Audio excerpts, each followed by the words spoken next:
Oh, Go you ahead. gotta let me share first. Thank you. Thank you.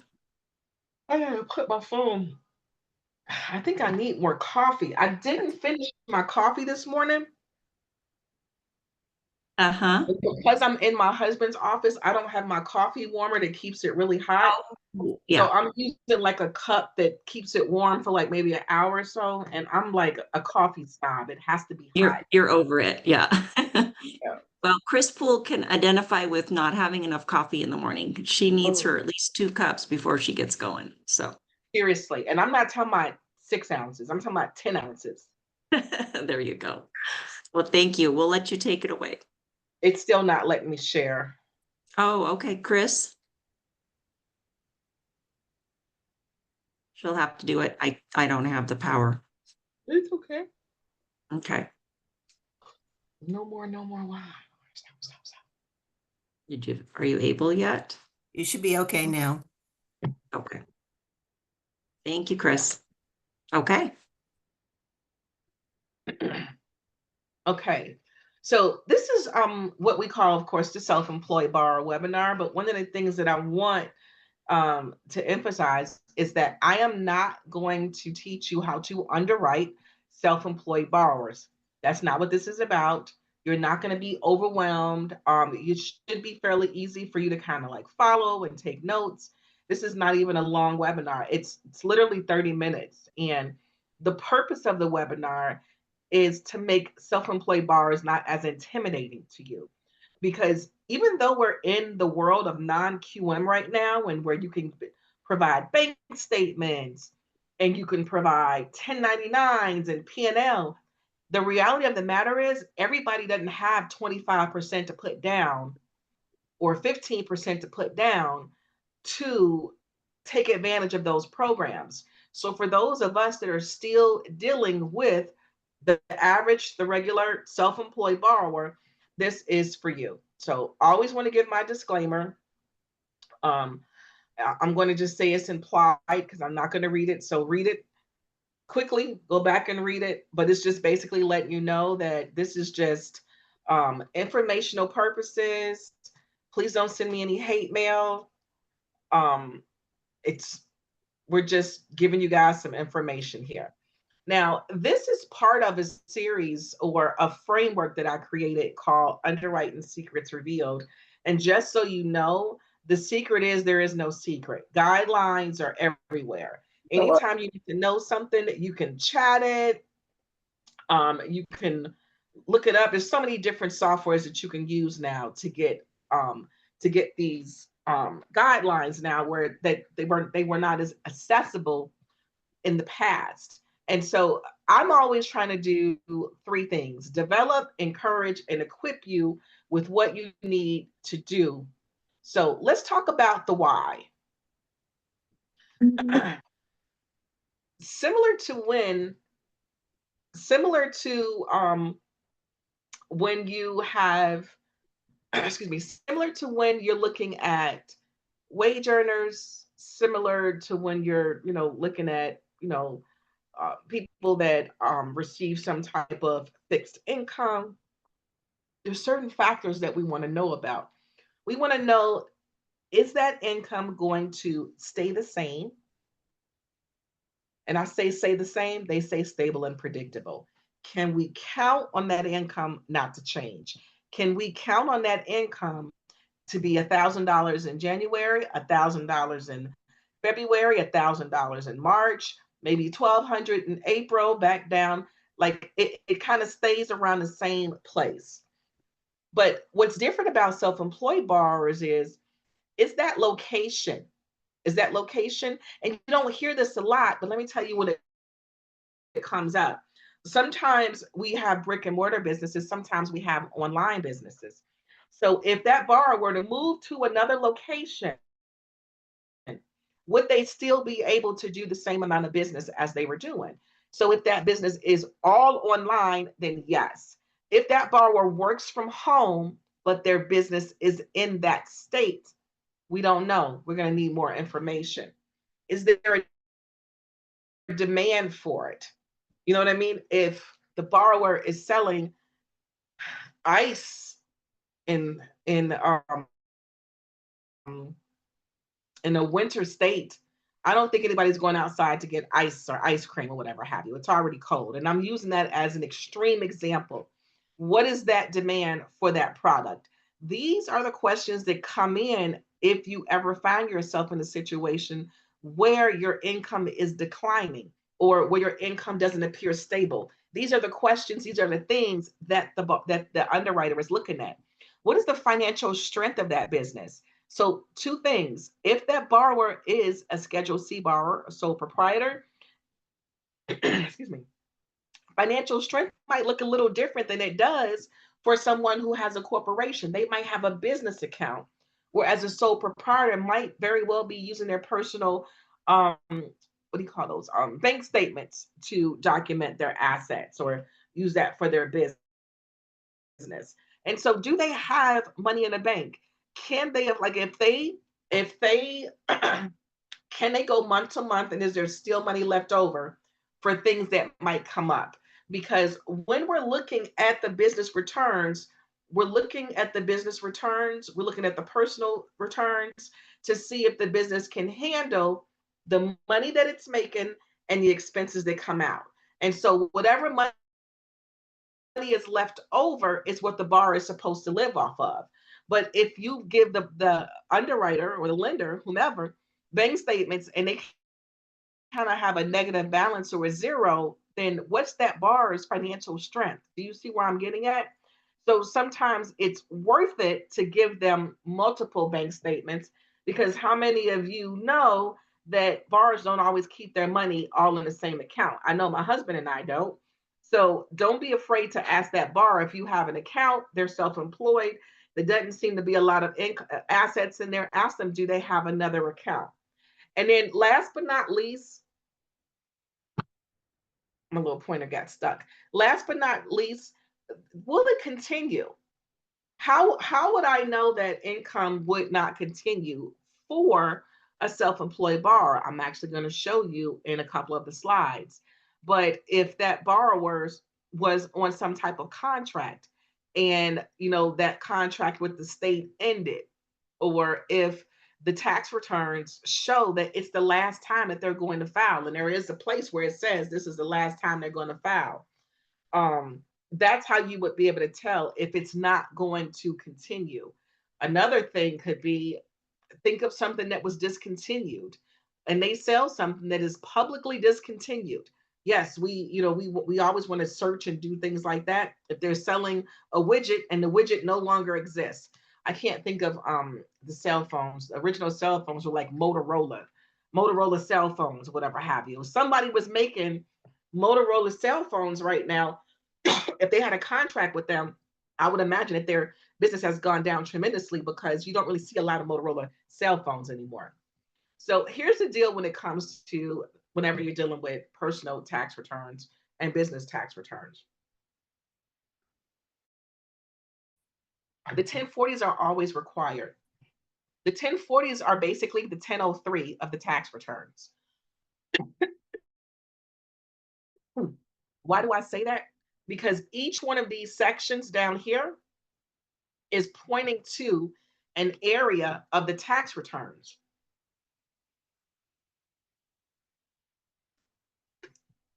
The tax returns only have actual, excuse me, the 1040s only have 2 pages.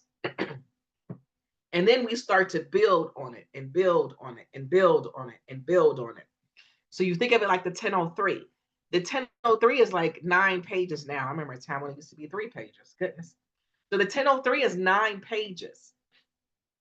But by the time we get through with the file, by the time we've built the file that we're going to send to the lender, that the lender is going to send to the investor, that the investor is going to send to whoever the agency is, and the agency is going to send to the secondary market. By the time we build that file is huge. Thank goodness they're digital now, they're not paper, because you keep adding to it. You're adding that support and documentation.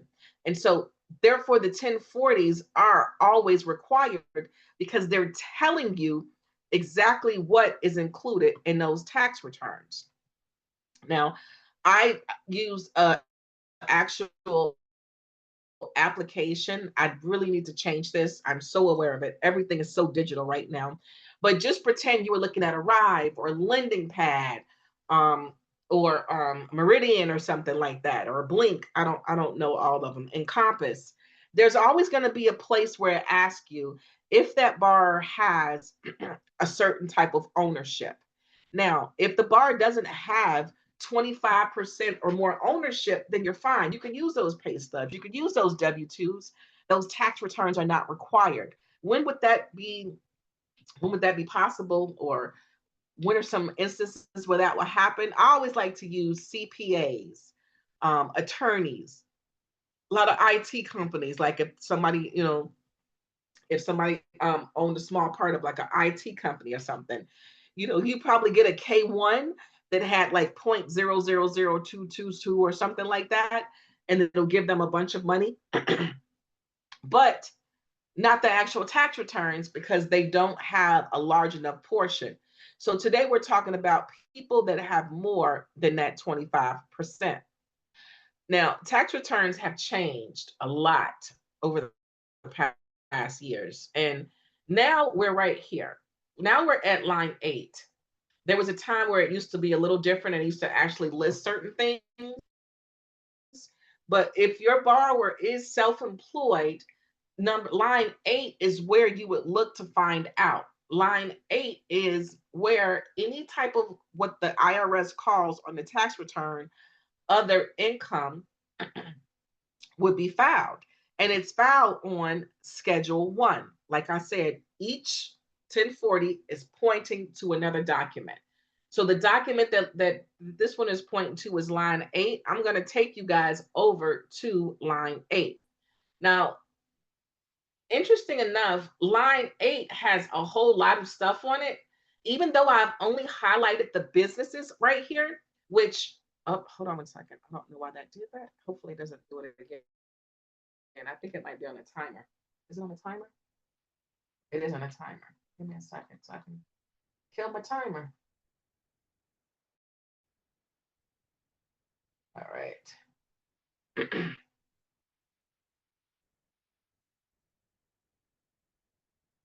Here we go. So as I was speaking, Schedule 1 shows several different businesses. You've got the Schedule C right here. I guess I did. You've got Schedule C right here.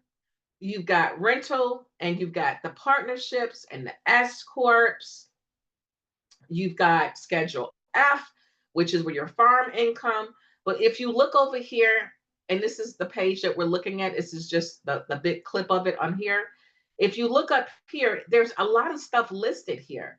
You've got alimony received, you've got unemployment compensation, you've got gambling income, taxable health savings account distribution, the Alaska Permanent Funds Alaska Permanent Fund dividends. So this Schedule 1 houses a lot of information, and this right here is super cool because if you look at this alimony, it actually tells you the date of the divorce or the separation agreement. So a lot of good stuff on here. Will you need it? You really never know. Let's talk about the length of self-employment. I always encourage people to complete your 1003. 1003s always come into play in any type of training that I do because it's so important. And this is a perfect example. We all know of the absolutely obvious ones. The bar has been employed for 12 or 13, self-employed for 12 or 13 months. But what they used to do is in relation to why they're self-employed, the income increased or it stayed the same. So you're able to use that 12 months. But what about situations where the borrower was consulting or the borrower was doing something that had to do with trucking or delivery and they started their own delivery business? Just putting the name of the company and leaving those sections blank, it doesn't help your case. Always go back and make sure that they put exactly what they were doing. Always tell your borrowers to make sure they describe what they were doing because you never know when you might need that information to help you along the way. So back to the original point of the slide, 12 to 24 months. If you need 12 months, you got to make sure that you have documented that bar's previous um, previous self-employment, previous employment history. So how do you know how long somebody has been self-employed when you're dealing with tax returns? The number is at the very top of that tax return. And I don't know about you, but when I first started looking at tax returns, and this was over 20 years ago, the last thing that I zeroed in on was like a date that's like randomly put here at the top. But this date is the same on all of the business returns. It's right here for the 1120, which is the corp. It's right here for that partnership or the 1065. And it's also right here in this middle box for the 1120S. So when you're trying to establish the date, the time frame that a bar's business has been in business, this is where that date is. Now, what happens if that bar is a Schedule C, a sole proprietor? So, short answer, it's going to tell you on line H if you started or acquired this business during input tax year, check here. So in this particular case, this bar started this business in 2021. So if we were in 2024 and they checked that, and if the returns were dated 2024 and they checked that, and you are here in 2025, your next question is going to be, because remember, there's no exact date. It just says acquired during 2021. Your next question is going to be, what time frame did you do it? And then you're going to have to document that. Maybe you'll have a bank statement that's dated in January, or you've got a bank statement that's dated February, and it's got a January balance showing that the bar was self-employed back in January. Sometimes bars don't always have a business license, but just get something that dates or shows that that business started and you've got that 12 months. So here's another thing. When they say 12 months, they definitely mean prior 12 months. They mean that the tax returns reflect 12 months of earnings. Let's talk about add backs.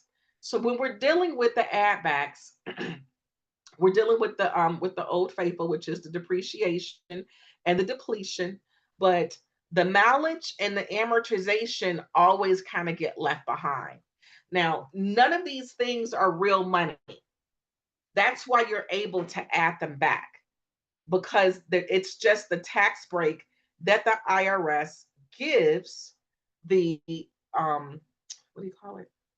Gives the self-employed borrower, as a tax break. So on that bottom right hand, you'll only see mileage. This little green, you'll only see mileage on a Schedule C, on a sole proprietor, on those personal returns. That's the only place you'll see mileage. Amortization, there is no line item that's called amortization. It's going to actually be typed out. And so it'll either be typed out on the second page of Schedule C, or it'll be typed out somewhere in the business returns. Now, here's the super really cool part. We are in an age of digital documentation. Whereas before, we would have to take a stack of documents this thick and go through them and examine every single last one of them. You guys are in a very unique situation where all you have to do is just search that word. So whenever you're dealing with those business returns and you just want to make sure that there's no amortization that you can add back, type in amortization and they'll take you to wherever page amortization has been typed into. Depreciation and depletion are actual line items. The IRS has the standard mileage, but this is what I want to show you. Whatever income calculation sheet that you use, and if you need one, Find me on Facebook, LinkedIn, whatever your social media choice is, or ask Chris or anybody for my email address, and I'll get you a couple of good income calculation worksheets that you can choose from. My favorite is MGIC. They have other ones out there, but it always lists what those are, what that business mileage is. I do not break my head trying to figure out and calculate what it is. I just look here. They've got people that they pay a lot of money to verify this information for. Just pull out your sheet, look at it. It's going to calculate that for you. Now, I want to give you guys I'm going to tell you guys a story about amended tax returns before I explain this. Amended tax returns in themselves are not a bad thing. We make mistakes. We forget stuff. Things happen. The problem with amended tax returns is that when tax returns are amended during the mortgage process, either a lender will not take them or they're going to need documentation to show why they've been amended. I will give you a great example for amended tax returns. As a contract underwriter, I used to get several different W-2s, sometimes 1099s. Sometimes I would forget that I did not have all my 1099s or W-2s, and I would have to amend my tax returns and put that income in there so that the IRS would not think that I was not trying to report any income. And so if I by some freak of a chance, had been refinancing, the underwriter could clearly see that I had a list of a list of transcripts that showed all my W-2s and 1099 income, and they would be able to see that on my tax returns that there is a significant amount missing that I did not file. So if your borrower comes to you and they have amended tax returns, definitely read or ask them why did they amend their tax returns, just to get them prepared, because I'm telling you, some lenders will not take amended tax returns. Now, how do you know that the tax returns are amended? So we're back to the tops of these documents, of these business returns. And they've got these little lines right here. So underneath where we looked at when they were filed, when they became a corporation of sorts, we've got these little small boxes that say initial return, final return, name change, address change, and then amended. So on the partnership and on the 1120S, those are the two returns that are reported on the Schedule E. It's going to be a little box there that tells you if they're amended. Now, if your tax returns are amended just for personal tax returns, meaning your Schedule C borrower, or if they are amended for your regular corp, your regular 1120 corp, now we've got an X right there. So it's going to show 1040X or it's going to show 1120X, but not for the 1065 or the 1120S. There's going to be a little dot that's going to be checked. Now, you heard me list final return, but I'm going to talk to you guys about final returns. I am embarrassed to tell you that this has happened to me twice in my underwriting career. And what ends up happening is we have turn times where you have to get stuff done quickly. And so if you're going too quick, if you're not paying attention, you will miss this little bitty tiny box that says final. That box is not highlighted in yellow like I highlighted it for you. It's just a little small check inside this box. And those are all the business returns.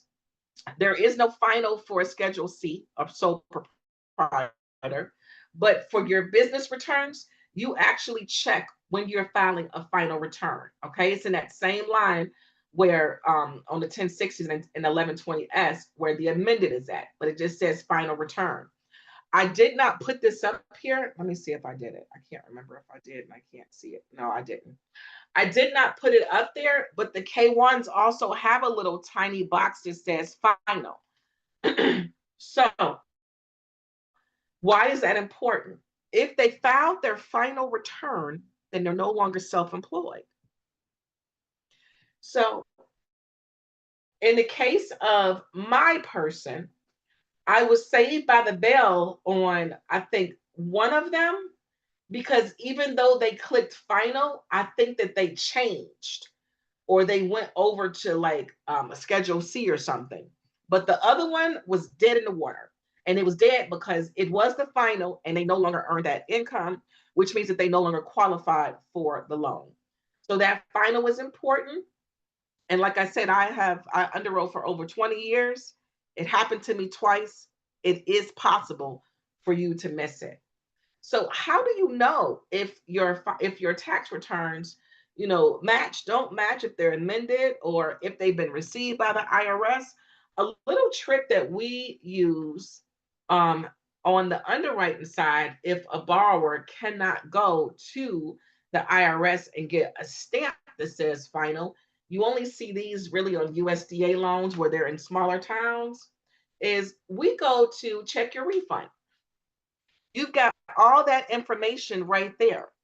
So here you are, you're like in March, or you're in the early part of April, you might even be in February, and your borrower has filed those tax returns and they've got a nice amount of income. You want to use that income, but that tax transcript just keeps returning with no record of return. All you have to do is show that the IRS received it, that they got it. And how do you do that? Right here. That lets you know if they got it. I remember during COVID, and I cannot remember another time when they were so behind, we could not even get these. It was absolutely insane. But this is just a little trick to see if the borrower filed those taxes, if those taxes are in fact received. I know that was a whole bunch of information. And second, Dionne said it was a lot of information too. I don't know if you heard her talking a little while ago. So we know 25% is where we sit, 25 or more. If that person is self-employed, I really want you guys, because I have overturned, and when I say overturned, I'm not saying that Underwriter was wrong. What I'm saying is I helped clarify. I've helped someone put the file together. I've overturned the length of employment files because it just wasn't documented right. We're not completing these 1003s, and so we're kind of shooting ourselves in the foot. So make sure those 1003s are complete. We always need the 1040s. Always. Borrowers will send you the business returns and just be completely done. No, we need the 1003 of the tax returns. We need that map telling us where everything is going. It's part of the tax returns. Don't forget to look for your mileage and your amortization. I've been able to increase income with that. Second, check for amended and final returns. And then last, where's my refund? So I'm gonna give you guys a couple of more tips. What time is it? Nope, it's already 1:30. Annette, you want to stop right here? How much more do you have? I think I just have a few more. Let me see. A few more, and one of them is liquidity. So that's going to take a little bit more time. Why don't we just stop right here? Okay. We'll stop right here, and then I can take questions if there's any. Yeah. Anyone want to unmute and ask Dionne a question? You're all just so much smarter now. See how you did that? I think we got a bunch of note takers too. Yes. Okay. I don't see anyone raising their hands. AJ has somebody taking notes for her. Yes. One new message here. Yeah. So I think we're good. We appreciate you. No problem. Like I said, non-QM next month. Chris and I are going to talk about that. Yeah. And I will see you guys on the next webinar. Yes, we'll talk soon. Thank All you. right, take care. You're welcome. Bye-bye. Bye-bye. Thank you, Dionne. You're welcome, Chris. I'll talk to you soon. Okay, sounds good. Bye-bye. Bye.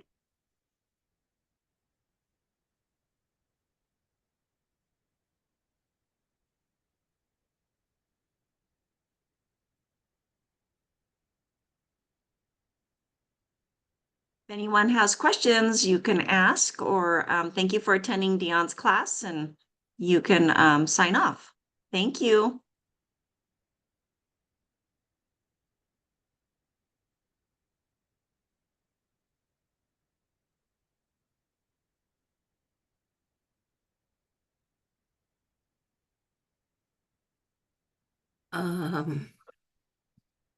Hold on 1 minute. Mm-hmm. Oh, here it is. Okay.